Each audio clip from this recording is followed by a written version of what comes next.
អញ្ចឹងដដែលគឺproper noun គឺគេប្រើដើម្បីសំដៅអំពីឈ្មោះរបស់មនុស្សឬក៏ទីកន្លែងឬក៏វត្ថុជាក់លាក់ណាមួយហើយជាទូទៅគឺត្រូវបានគេសរសេរជាអក្សរធំអញ្ចឹងយើងមើលមកឧទាហរណ៍ទី3វិញម្ដងសម្រាប់ឧទាហរណ៍ទី3 She is studying atព្រះសីហនុរាជា Buddhist University Battambang Branch អញ្ចឹងយើងនិយាយថានាងកំពុងតែសិក្សានៅក្នុងសាខាពុទ្ធិកសាកលវិទ្យាល័យព្រះសីហនុរាជខេត្តបាត់ដំបងអញ្ចឹងព្រះសីហនុរាជា Buddhist University Battambang Branch គឺជាឈ្មោះរបស់សាកលវិទ្យាល័យមួយកន្លែងនៅក្នុងខេត្តបាត់ដំបងអញ្ចឹងហើយ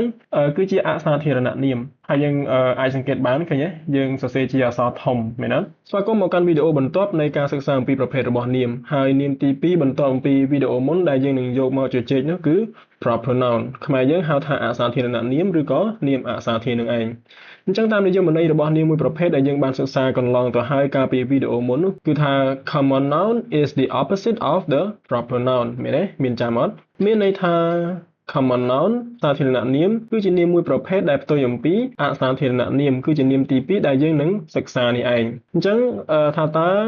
វាមានភាពខុសប្លែកគ្នាបែបណាឬក៏ផ្ទុយគ្នាបែបណានោះជាដំបូងគឺខ្ញុំសូមឲ្យយើងមក focus ទៅលើនិយមន័យជាមុនសិនបើតាមនិយមន័យទី1នៃសៀវភៅ High School English Grammar បានឲ្យនិយមន័យថា a proper noun is the name of some particular person or place proper mean one's own hence a proper noun is a person's own name អញ្ចឹង proper noun ដែលត្រូវបានគេស្គាល់ថាជាអសាធារណនាមឬក៏នាមអសាធារនេះគឺជាឈ្មោះជាក់លាក់របស់មនុស្សឬក៏អាចជាទីកន្លែងណាមួយហើយពាក្យថា proper នៅក្នុងវងកញ្ចក់ដូចដែលយើងបានឃើញនេះមានន័យថាជាកម្មសិទ្ធិដូច្នេះ proper noun គឺនិយាយសំដៅទៅលើឈ្មោះរប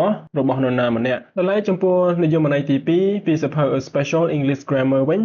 បានឲ្យនិយមន័យទៅលើ proper noun នេះដែរថា A proper noun names a particular person, place or thing. It is always capitalized. You always write a proper noun with a capital letter, since the noun represents the name of a specific person, place or thing. The name of days of the week, months, historical documents, institutions, organizations, religions, and their holy texts and their adherents are proper noun. A proper noun is the opposite of common noun. អញ្ចឹងនិយមន័យទី2របស់យើងគឺ proper noun ប្រើសម្រាប់សម្គាល់ឈ្មោះមនុស្សទីកន្លែងឬក៏វត្ថុណាមួយជាក់លាក់ហើយ proper noun គឺតែងតែត្រូវបានគេសរសេរជាអក្សរធំជានិច្ចមានន័យថាលោកអ្នកត្រូវផ្ដើមសរសេរជាមួយនឹងអក្សរធំជាដរាបចំពោះនាមដែលនិយាយសំដៅចំពោះដូចជាឈ្មោះនៃទីកន្លែងឬក៏ឈ្មោះមនុស្សឬក៏ជាវត្ថុជាក់លាក់ណាមួយដូចគ្នានេះដែរចំពោះពាក្យដែលតាក់ទងទៅនឹងឈ្មោះនៃថ្ងៃសប្តាហ៍ដូចជាឈ្មោះនៃខែឬក៏ជាឯកសារតាក់ទងទៅនឹងប្រវត្តិសាស្ត្រជាឈ្មោះរបស់ស្ថាប័នឬក៏ជាអង្គការឬក៏ជាសាសនាឬក៏ដោយហោចទៅសូម្បីតែឈ្មោះរបស់គម្ពីរនៃសាសនានោះព្រមទាំងបព្វជិតនៅក្នុងសាសនានោះក៏ត្រូវបានចាត់ទុកថាជាអសាធារណនាមដែរហើយក៏ត្រូវបានគេសរសេរជាអក្សរធំជានិច្ចផងដែរដូច្នេះបើនិយាយឲ្យខ្លីទៅគឺអសាធារណនាមគឺជានាមដែលត្រូវបានគេប្រើដើម្បីនិយាយសំដៅទៅលើឈ្មោះមនុស្សទីកន្លែងឬក៏វត្ថុជាក់លាក់ណាមួយអញ្ចឹងតាមការសិក្សាទៅលើនិយមន័យមកប៉ុណ្ណេះសង្ឃឹមថាលោកអ្នកបានជ្រាបខ្លះហើយថាតើអ្វីទៅជាអសាធារណនាមក៏ប៉ុន្តែតាមរយៈការអង្កេតទៅលើនិយមន័យតែម្យ៉ាងបែបនេះខ្ញុំគិតថាវានៅមិនទាន់គ្រប់ជ្រុងជ្រោយនៅឡើយទេដូច្នេះយើងអាចភ្ជាប់និយមន័យនេះហើយនឹងសិក្សាដោយការសង្កេតទៅលើឧទាហរណ៍នីមួយៗជាក់ស្ដែងដូចតទៅអញ្ចឹងយើងអាចមកសង្កេតមើលអំពីការប្រើប្រាស់ទៅលើ proper noun នៅក្នុងប្រយោគនីមួយៗជាក់ស្ដែងដូចតទៅអញ្ចឹងសម្រាប់ឧទាហរណ៍ទី1ដែលយើងឃើញស្រាប់ហើយគឺសុខា went to the market on Monday អញ្ចឹងយើងឃើញពាក្យថាសុខាត្រូវបានគូបន្ទាត់ពីក្រោមហើយ on Monday ក៏ត្រូវបានគូបន្ទាត់ពីក្រោមដូចគ្នាដែរអញ្ចឹងពាក្យដែលត្រូវបានគូបន្ទាត់ពីក្រោមនេះគឺយើងហៅថាជាអសាធារណនាមអញ្ចឹងចំពោះនិយមន័យនៃអសាធារណនាមបែបណាគឺយើងបានរៀនហើយមែនអត់អញ្ចឹងយើងឃើញសុខាគឺជាឈ្មោះរបស់មនុស្សមែនអត់គឺយើងនិយាយសំដៅទៅលើឈ្មោះរបស់មនុស្សណាម្នាក់ជាក់លាក់អញ្ចឹងសម្រាប់នាមដែលនិយាយអំពីមនុស្សហើយវាមានលក្ខណៈជាក់លាក់បែបនេះជាឈ្មោះគឺយើងហៅថាជាអសាធារណនាមហើយ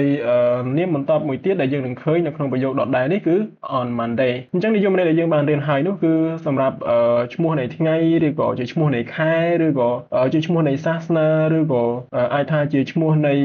គម្ពីរនៃសាសនាឬក៏ជាស្ថាប័នឬក៏អង្គ អង្គការក៏ដោយគឺយើងហៅថាជាអសាធារណនាមទាំងអស់ហើយយើងក៏អាចកំណត់ចំណាំងាយស្រួលជាងនេះទៅទៀតគឺអសាធារណនាមតែងតែសរសេរជាអក្សរធំជាដរាបមែនអត់យើងចាំអត់នៅក្នុងនិយមន័យរបស់យើងអញ្ចឹងដូចយើងឃើញនៅក្នុងទីនេះគឺសុខាសរសេរជាអក្សរធំមែនអត់ហើយ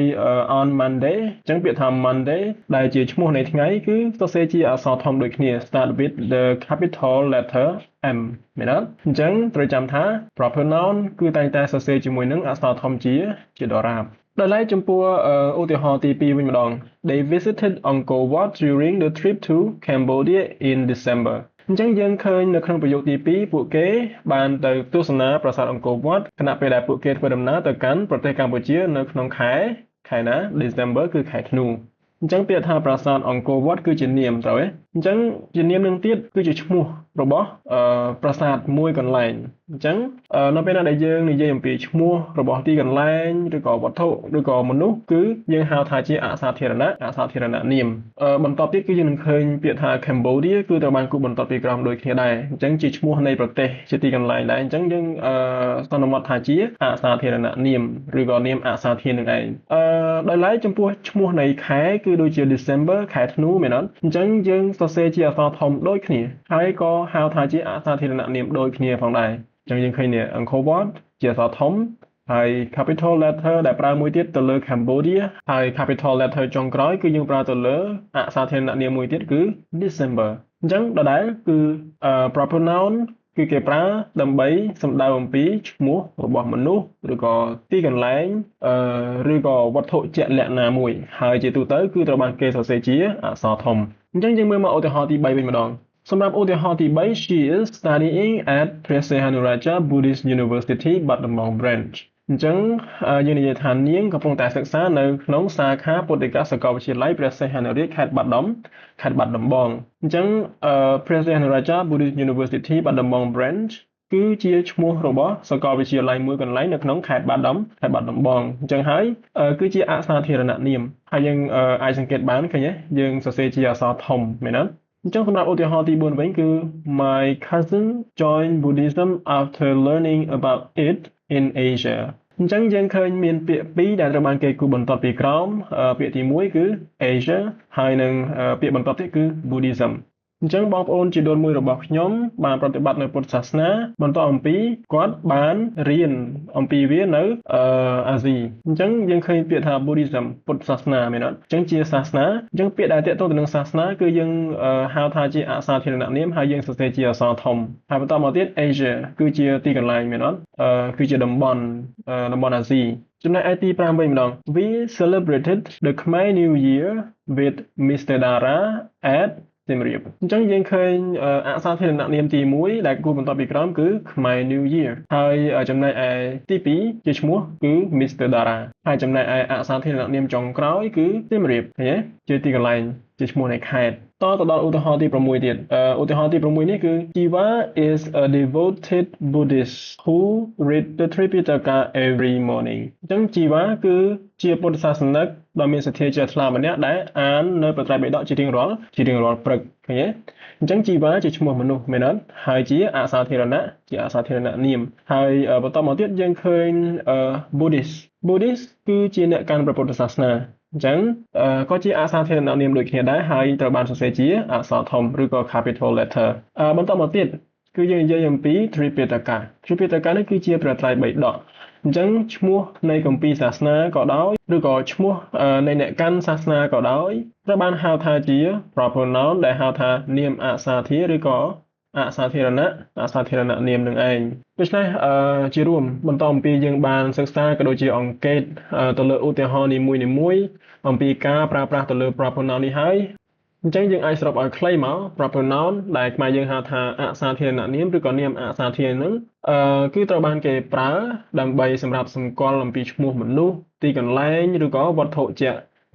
លាក់ណាមួយហើយជាទូទៅយើងត្រូវចាំគឺ proper noun តែងតែ start with capital letter មានន័យថាវាតែងតែផ្ដើមជាមួយនឹងអក្សរធំជានិច្ច